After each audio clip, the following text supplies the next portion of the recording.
বিশ্বকবি রবীন্দ্রনাথ ঠাকুরের একটি বিখ্যাত ছোট্ট কবিতা আজ আমি পাঠ করে শোনাব।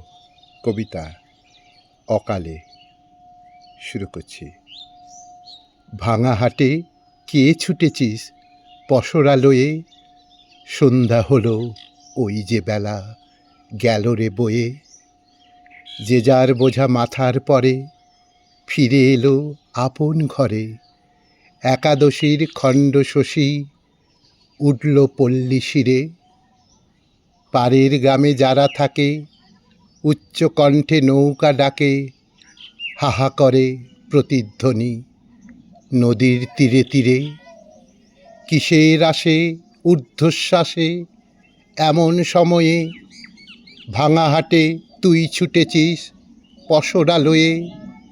সুপ্তি দিল বনের শিরে হস্ত বোলায়ে, কাকাধ্বনি থেমে গেল কাকের কুলায়ে। বেড়ার ধারে পুকুর পাড়ে ঝিল্লি ডাকে ঝোপে ঝাড়ে, বাতাস ধীরে পড়ে এলো স্তব্ধ বাঁশের শাখা।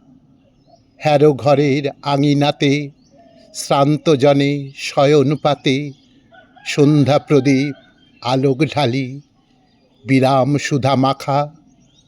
সকল চেষ্টা শান্ত যখন এমন সময়ে, ভাঙা হাটে কে ছুটেছিস পসরালয়ে।